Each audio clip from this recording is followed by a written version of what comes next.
Time for a man I haven't seen for a couple of weeks, the legend former Met Police Detective Peter Bleksley. Good afternoon. Racist. Racist, aren't we all? Racist. Aren't we all? Because may I just mention, yes, seeing as you've just called me that title, you know, you are, according to Keir Starmer. Well, I'm going to have to wear it as a badge of honour, aren't I, regrettably? Well, I don't think it is it? May I just point out yes, that in the last 4 days alone, yes, 1,899 illegal migrants have come to the UK on a total of 27 boats. Yeah, but you see, we can't say that's wrong, because if we say that's wrong, we're racist. Yeah, and of course, as Starmer said yesterday, to want to tackle migration is what he called a reasonable cause. Talk about kind of diluting it. Mate, he is in knots. Yesterday was astonishing. I want to ask you specifically loads of stuff, but I want to start with the news today. Mikey and I think Ryan knew as well, we knew that Farage's security had been cut by almost 75% at the behest, by the way, of, it seems, the government. The Home Office, Ryan, you tried to get hold of them. They say, we're not talking about individual cases. Of course they're not talking about individual cases. Yeah. People will say, this is an outrage. Others will say he can afford to do it. That is utterly, utterly disgusting, isn't it? Yeah, and one of the newspapers this afternoon has put a price tag on Mr Farage's security at £1 million a year. Add some noughts. Yes, indeed. That's way out of kilter. It will cost a lot more than that because, of course, you have to remember, not only does he have a team with him 24 hours a day, but when he's away from home, he should have a residential security team at his property as well. So £1 million is way, way short of what the cost actually should be. And I've never known the precedent whereby a Prime Minister says to the leader of another political party, I'm cutting you out. I mean, you watched yesterday. We're going to go to a break in a minute. We've got loads more to talk about. But I have to say, I watched it open mouth. You're a patriotic man. I thought the most farcical part of the speech was when he said that Nigel Farage and reform voters, reform, you know, fanatics, whatever you want to call them, are all an anti the United Kingdom. This is the man who gave away the Chagos Islands, for Christ's sake. Drivel. Absolute drivel. But they are the words of a desperate man and a desperate party. And we saw that yesterday with the stupid insults that Lammy came out with and utter nonsense. He backtracked on the Adolf Hitler movement, didn't he? Yeah, well, they know that they are really up against it because Reform are trouncing them in the polls, as we all know, day after day, week after week, when these polls come out.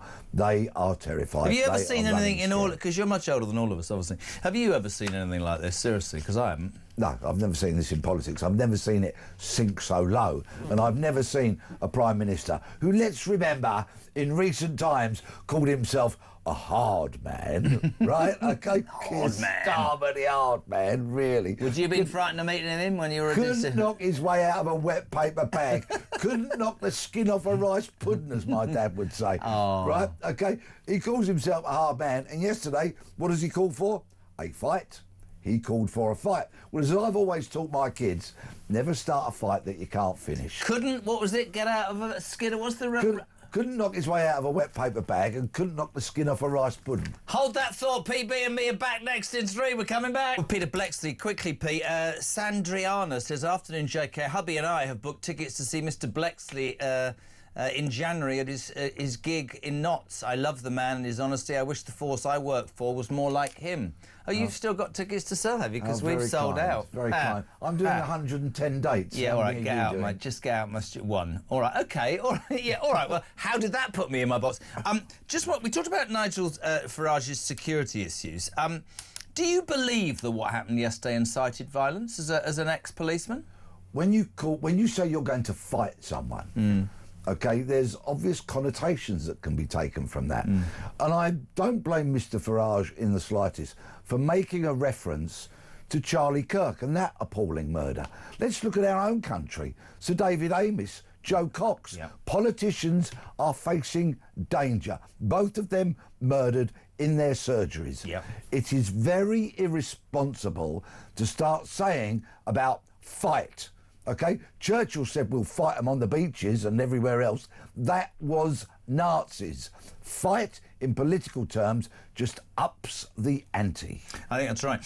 One other story that's in today, which I want to touch upon, and I think we should almost really be celebrating this. The ringleader of the Rochdale grooming gang has been jailed, along with others today, for 35 years. They used teenage girls as sex slaves. Members of the gang expected sex wherever and whenever, including in filthy flats, cars, car parks, alleyways, disused warehouses and on rancid mattresses. Some of the men groomed the victims when they worked at an old market stall in the town. Oh, God. Yeah, Rochdale, an appalling story. Let's pick up on... Salute Maggie Oliver.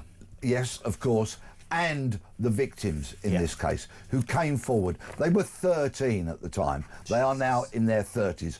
I sincerely hope that today's sentences give them some crumb of comfort and that they are given every possible service and assistance required to rebuild their lives and live happily from here on in. You know what I'm going to ask you? Why the hell did it take so long? Well, why are so many of these men back living in their communities in the same areas? We know exactly why. Why? Because pathetic police officers, cowardly police officers, who in my view committed misconduct in public office by not doing anything, by social workers who regarded these children as sexually active. They got arrested for prostitution, some of these kids, when they were as young as 10.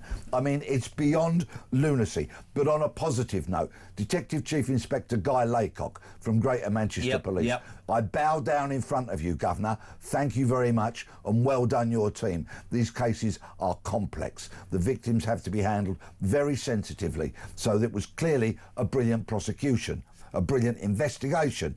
But what I will say is there's a dark cloud on this case, one of many, in that Kazir Bashir, who was one of the men sentenced to 29 years for repeatedly raping a child, was ludicrously granted bail before the trial.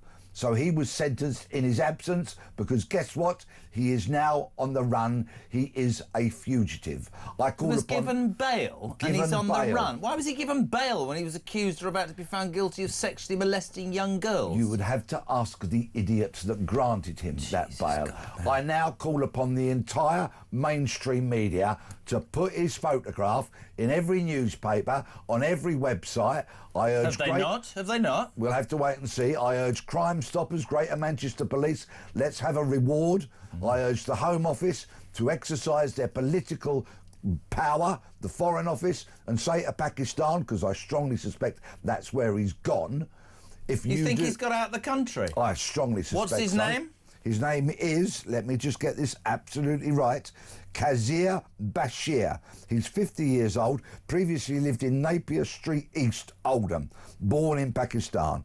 He was convicted of repeated counts of rape and indecency with child B. But we gave him bail and he's done a runner and he was found guilty and sentenced to 29 years. What is wrong with our justice system? Jesus, man, I can't do this anymore. Let's find Kazir Bashir. Absolutely. Let's get him behind bars where he can rot.